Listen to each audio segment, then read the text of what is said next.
Lumabas ang dalawa. Sa ilalim ng puno nila na pagdesisyonan mag-usap. May dumadaan na isang lalaki at isang babae. Nakita nila si Song Suyen. Tumigil saglit at nag-usap. Hindi ba artistang Hunter ang lalaking iyon? Tanong ng lalaki sa kasama niya. Napakakisig niya, sabi ng babae. Hinawakan ni Suyen ang kanyang buhok habang nakapikit ang mga mata at hinawi ito. Napasigaw ang dalawa sa sobrang mangha kay Suyen. Dahil hindi ako ang may-ari ng lugar na ito. Hindi ko masabi sa kanya na umalis na siya, sabi ni Sojun sa sarili. Ang gantimpala ng pagiging unang naglinis sa gumuhong dungeon ng department store. Panimulang sabi ni Suyen. Naparito ako upang kunin ang aking kabahagi. Napamulagat ng mata si Sojun nang marinig ang sinabi ni Suyen. Sa isip ni Sojun ay napapatanong siya. Anong kabahagi niya? Anong kalokohan ito? Ang hunter na nakadiscover ng dungeon ay siyang may autoridad na salakayin ito. Maangas na sabi ni Suyen. Kahit papasok na sana ako pagkabukas ng dungeon. Ikaw, si Yuanhai at Go Hyun ay pumasok at nilinis ang dungeon nang walang anumang kasunduan mula sa akin. At ang masama ay magkakaroon ng mga issue. Kung ang sabi-sabi na dalawa sa mga naglinis ng dungeon ay mga examinees students. Patuloy na sabi nito. Anong ipinupunto niya? Natatawang sabi ni Sojun sa sarili. Anong ibig mong sabihin?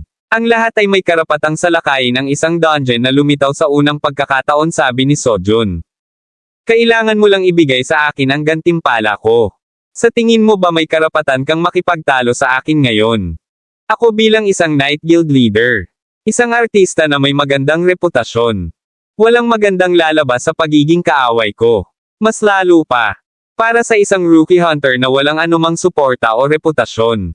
Sabi ni Suyen. May dumaan ulit na dalawang babae na kinikilig nung makita si Suyen. Bakit napakagwapo niya? Sabi ng mga ito. Narinig ito ni Suyen kaya naman ngumiti siya at kumaway sa mga ito. Takot na takot ka noon. Biglang sabi ni Sojun. Nanlaki ang mata ni Suyen sa sinabing ito sa kanya. Sa wakas ay ipinakita mo na din ang totoo mong kulay. Sabi nito kay Sojun. Anong ibig mong sabihin? Sino ang patuloy na ng asar dito? Nasa ganoong delikadong sitwasyon kami noon pero ikaw ay tumakas. Isa kang duwag. Napakuyom ng kamao si Suyen. Hindi ko nakukonsintihin pa ang mga nakakainsultong pahayag mula sa iyo. Sabi ni Suyen. Naiintindihan ko na kung bakit sinabi ni Go Hyun ang sinabi niya noon. Hindi ka kwalipikadong maging hunter. Pagalit na sabi ni Sojun. Napatiimbagang si Suyen. Sa bahay naman ay bumalik na si Hyun. Sojun opa. Onhai Ani. Tawag nito. Matagal kayong naghintay, diba? Nakakuha na ako ng permiso. Nasaan si Sojun opa? May taong nagngangalan Song Suyen ang nagpunta dito, lumabas sila at nag-usap. Sagot ni Onhai. Ano? Bakit nandito ang tanga na yon? Muling sabi ni Hyun. Tingnan na natin sila sa paligid ng Goryo Sword House. Sabi ni Onhai. Nag-aalala si Onhai kung magiging okay ba si Sojun. Simula nang mag-training sila ay palagi na itong may ginagawa, halos hindi na nagpapahinga. Nabalitaan niyang nagre-research ito sa field buong gabi kahapon. Nag-aalala si Onhai na masyado na nitong pinapagod ang sarili. Sa labas naman ay nauwi sa labanan ang pag-uusap ng dalawa. Inihanda ng bawat isa ang kani-kanilang sandata. Hindi ako makapaniwala dito. Pinapa-address ako ng isang examinee. Ako dapat ang unang aatake. Nung nakikipaglaban ako sa Earth Spider. Hindi, mas lalo pa akong napapa-address kaysa noong nakikipaglaban ako sa Spider. Sabi ni Suyen sa sarili. Song Suyen punk ka. Hindi ka lang isang mapagpanggap na hunter. Hindi lamang siya mabilis at may hindi kapani-pani walang reflexes. Ang kanyang mga diskarte sa espada ay pambihira at maliksi din. Pero dahil baguhan pa lang ito na hindi pa mahigit sa 10 taon na nagagawa ito. Hindi pa rin ito magaling. Pero seryoso, bakit ako lumalaban? Sa ganitong klaseng lalaki, sabi ni Sojun sa sarili. Patuloy na naglalaban ang dalawa. Nakuha ko na. Patuloy na sabi ni Sojun sa sarili. Nagpunta ito dito para makita si Go Hyun at ako. Para sa gantimpala na nakuha sa dungeon. Sigurado si Sojun na ang susunod na hahanapin nito ay si Onhai. Ang lalaking ito na matalinong naghahalo ng kasinungalingan sa katotohanan. Ay isang banta kay Onhai. Sa pinakamasamang sitwasyon. Susubukan nitong i-recruit si Onhai sa kanyang guild. Kung mangyayari iyon ay magiging katulad ito bago ang kanyang regression. Kailangan niyang gawin ito, para hindi na nito mahahanap pa si Eunhye. Sa pamamagitan ng pagtapos kay Suyen dito at ngayon. Buong lakas na susugod si Sojun nang biglang napatumba ito.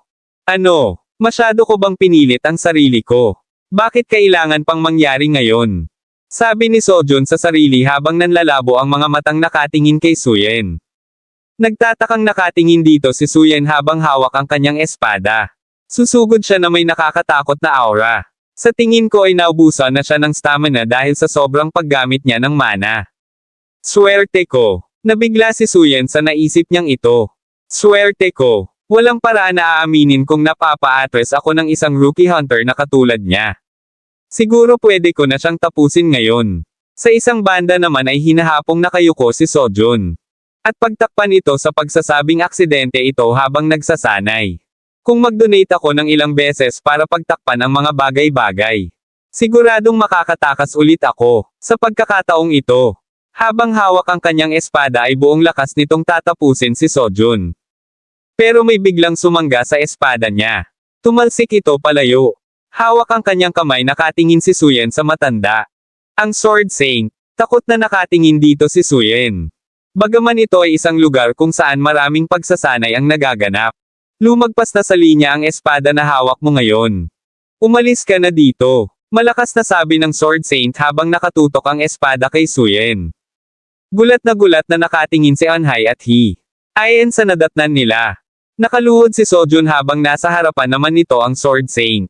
Patakbong lumapit ang dalawa. Sojun. Sigaw ni Eunhye. Makipaglaban kay Sojun opa. Sabi naman ni Hyun. Walang dahilan na gawin ko iyan. Sabi ng Sword Saint. Ayos ka lang ba? Namumutla ka. Nag-aalalang sabi ni Eunhye nang makalapit ito kay Sojun.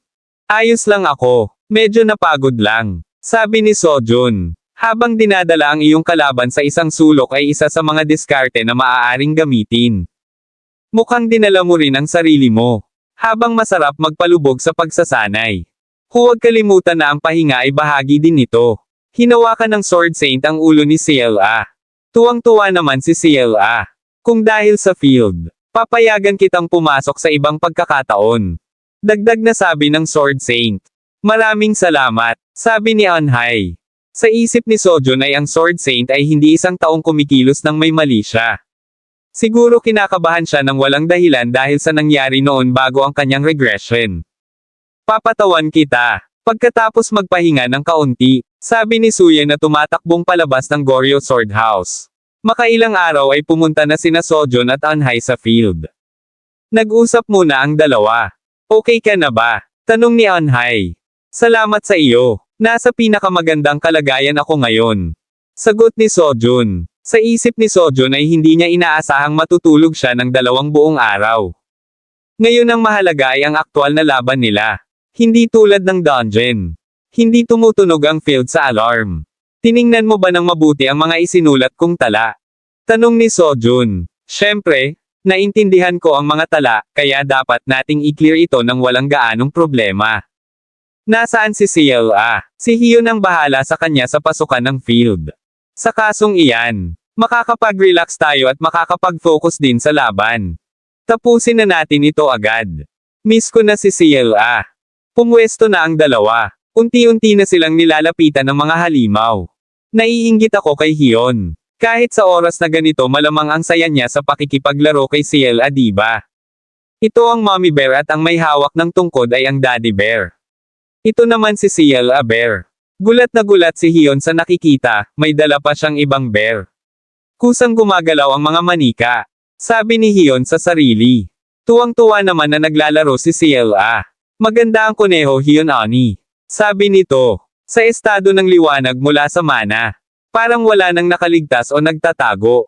Sabi ni Sojun sa sarili. Sojun. Natingnan ko na lahat ng nasa paligid ko. Humahangos na sabi ni Eunhye. Tapusin na natin ang pagtatago ng mga katawan at puntahan na natin si CLA. Nang matapos na ang dalawa ay pumunta na sila kung nasaan sina Hyun at CLA. Hyun. Nakabalik na kami. Wala naman nangyari, hindi ba? Masayang tanong ni Sojun. Hindi naman siguro ito big deal pero. Nag-aalanlangan sabi ni Hyun. Hindi ko alam kung pwede akong magtanong ng ganito. Kinakabahang nakatingin ang dalawa. Marahil si Ciel ay isang salamangkero. Pagkatapos ng maraming diskusyon kay Anhay, nagpasya silang sabihin kay Hyun na si Ciel ay kayang gumamit ng magic. Hindi lamang nila ito maitatanggi ng tahasan. Kahit na gawin nila, si Hyun ay hindi isang taong nagpakalat ng katotohanan na may masamang hangarin. Ganoon pala, sabi ni Hyun habang nag-iisip. Mas mabuting itago ito, tama? Tanong ni Hyun. Tama, dahil maaari siyang kaladkarin sa ibang lugar at ang Magic Tower ay nahuhumaling din sa pagsasaliksik ng mana. Sagot ni Sojun. Ang Magic Tower. Ito ay isang organisasyong binubuo ng mga salamangkero. Na mga bihirang pag-iral sa buong mundo. Ito ay dahil nagtataglay sila ng napakaraming potensyal at maaaring lumikha ng napakaraming posibilidad. Bago pa man ang regress ni Sojun. Iyon mismo ang mga kadahilanan. Ginamit nila ang kanilang impluwensya at kinuha si CLA. Ang dahilan kung bakit sinusubukan niya patatagin ang mana ni CLA ay upang maiwasan din ang kanilang pagtugis. Ang dahilan kung bakit kayo pumunta sa field ngayon ay dahil din kay CLA. Kung ganun sasamahan ko kayo. Hindi natin alam kung nagtatago ang mga tao sa field, di ba? Sabi ni Hyun. Ano, magiging ayos ba yan? Tanong ni Sojun. Kung ito ay para kay CLA, kung gayon ang paggawa nito ay wala para sa akin. Ang pagkakaroon ng tatlong tao ay mas mabuti kaysa sa dalawa, di ba? Gusto ko ring kunin ang pagkakataong ito para ipakita ang aking bagong sword technique. Muling sabi ni Hyun. Tumingin ang apat sa paligid, buhat ni Sojun si CLA. Napakakislap ng lahat. Masayang sabi ni CLA. Tungkol ba sa mana ang tinutukoy niya? Bagaman hindi namin talaga makita ang mana sa hangin, sabi ni Sojun sa sarili. Ang ganda dito. Mas maganda ang pakiramdam ko. Masayang sabi ni CLA. Napasinghap si Sojun nung tumingin siya sa mana light dahil lumiliit ang liwanag nito. Tiyak na nakakatulong ito, masayang sabi ni Sojun kay Anhay. Hay! Salamat! Napabuntong hiningang sabi ni Anhay. Manatili tayong ganito saglit bago umalis. Muling sabi ni Sojun. Maya-maya pa ay may narinig si Sojun na tunog. Tumakbo ang lahat sa labasan. Tarantang sabi ni Sojun. Bakit tumutunog ang sirena habang nasa field tayo? Yan ang tunog kapag may lumabas na crack. Sabi ni Anhay habang tumatakbo. Gulat na gulat sila pagdating sa exit dahil natatabunan na ito ng mga nagbabagsakang bato. Ang field boss ay lumitaw. Ang tunog na iyon. Sabi ni Sojun. Nagsimula ang isang hindi inaasahang pakikipagsapalaran. Ang field boss ng mabatong rehiyon. Mangyaring hulihin ang Mountain Golem. Yan ang tunog na lumalabas kapag may field boss. Muling sabi ni Sojun. Daddy, natatakot na tawag ni CLA kay Sojun. Anhay subukang layuan ang boss hanggat maaari.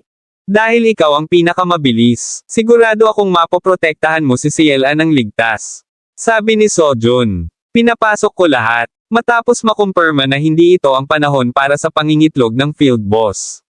Bilang karagdagan ang field boss ay hindi nangangitlog ng mag-isa katulad nito. Maaring ito ay naakit sa mana. Eto na siya, maghiwa-hiwalay tayo. Sigaw ni Sojun. At isang malakas na pag-atake ang ginawa ng golem. At nabalot ng makapal na alikabok ang paligid. Ang Mountain Golem ay isang halimaw na pumapalibot sa core nito ang mga bato sa paligid nito. Kung atakihin natin ito ng kalahating puso. Kung gayon hindi lamang natin ito masisira, ngunit itutuon din nito ang atensyon nito sa atin. Sa madaling salita, isang paraan lang para matalo natin siya. Ito ay kailangan nating mahanap ang kanyang core, sabi ni Sojun. Nagsimula ng umatake si Sojun at Hyun. At sumenyas siya kay Sojun kung saan pwedeng patamaan ang golem. Ang lugar kung saan pwede puntiryahin ang golem ay sa ulo nito o sa bandang leeg. Dahil kung aatake sila ng medallion, ay mapapansin sila nito. At sabay na silang aatake sa golem. Kailangan natin mag-standby sa pwesto natin at sabay nating aatakehin ang kanyang core, sabi ni Sojun. At bago pa man sila makaatake ay biglang lumilindol. Hindi. Ang golem ay nagsimulang gumalaw, sabi ni Sojun sa sarili. At napatingin siya sa ibaba, nakita niya si Anhay at CLA. Kaya pala ito gumalaw dahil naaakit ito sa mana, at nagsimula itong gumalaw papunta sa dalawa. At huli na ang lahat para masabihan ang mga ito. At bago pa man makalapit ang golem kina Anhai at Ciela ay gumawa na ng paraan si Sojun. Inatake na niya ang golem. Sojun Opa, anong ginagawa mo? Pag pinagpatuloy mo yan ang atensyon ng golem ay mapupunta sa'yo at masisira ang plano natin, sabi ni Hiyon. Ginawa ko yun para mabaling sakin ang atensyon ng golem at hindi kina Anhai, at kailangan na nating umatake ngayon, sagot ni Sojun. Kailangan ko nang mag-focus ngayon. Kailangan kong bilasan ang pag-atake parang yung ginagawa ko dati. Para hindi na ulit ako magkamali, tatandem ko lang yung mga ginawa ko nung training at maingat na umatake, at nang may kasiguraduhan, sabi ni Hiyon sa sarili habang mabilis na umatake sa golem. Isang malakas na pag-atake ang ginawa niya. Nagawa ko, napatumba ko siya. Masayang sabi ni Hiyon. Bakit? O paanong nangyari? Hindi natin kailangang magmadali, dahil nagawa ko siyang wasakin sa pagkakataong ito. Sabi ni Hiyon, habang buhat siya ni Sojun na nagmamadali. Hindi pa patay ang golem, buhay pa siya at gumagalaw pa. Ang core ng golem ay wala sa ulo niya o sa leeg, ito ay nakatago sa ibang parte niya. Hanggang sa mahanap natin ito at matanggal. Kailangan nating mag-counter-attack bago pa siya mabuo ulit, sabi ni Sojun. Habang unti-unting nabubuo muli ang golem. Ngunit wala nang ibang lugar na pwede nandun ang core, sabi ni Hiyon habang napabagsak silang dalawa ni Sojun sa malaking palad ng golem. Nakaupo ang dalawa at nag-iisip ng gagawin habang nakatingin sa golem kung ano ang gagawin nito sa kanila. Dudurugin ba tayo ng golem gamit ang kamay niya, sabi ni Hiyon. Hindi natin siya mapipigilan sa pagkakataong ito, sabi ni Sojun. Habang pinagpapawisan ang dalawa na baka katapusan na nila. Dudurugin na sana sila ng golem nang biglang tumigil ito. Ano yan? Gulat na sabi ng dalawa. Isang yellow teddy bear.